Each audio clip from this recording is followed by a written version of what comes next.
but we will eliminate violence from their land. Right, sir. Absolutely requesting you to stay on with us. Mr. Manan Dwivedi, foreign affairs expert, also with us on the broadcast. And I'd like to understand from you, sir. Donald Trump has issued statements. Benjamin Netanyahu has put out his condolences. So has, many people have. J.D. Vance has done it. So many people have done it. Georgia Meloni.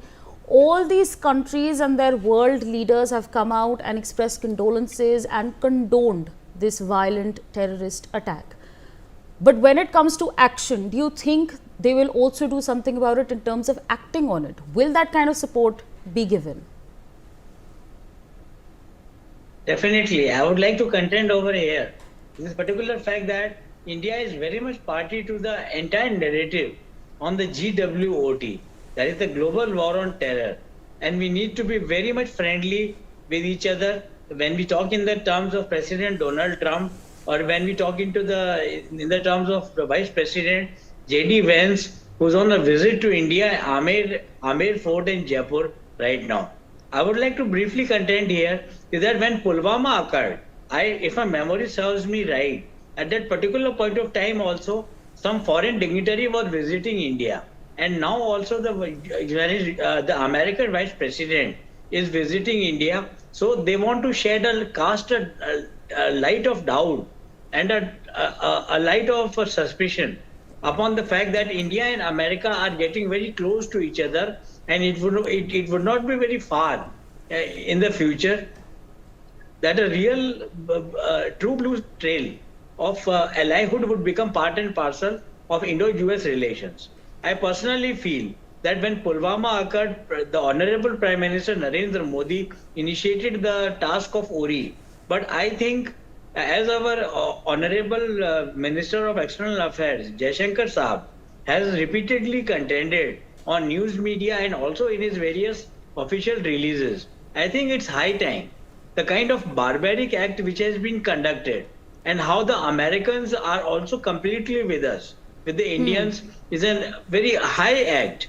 It's a very high sentimental point of moment wherein India should do something more than Uri or a mere Indian Air Force incursion through Rafales or Sukhoi 30 into the Pakistani terror refuge centers would not be enough. As Jaishankar Saab, I come back to my memory. As Jaishankar Saab has said, that India will soon move into the POK, or that is the Pakistani occupied Kashmir.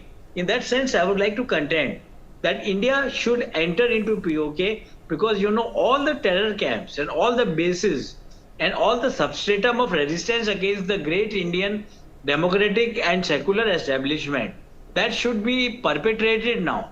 That should be now implemented by India. And as far as America is concerned, India has always been with America.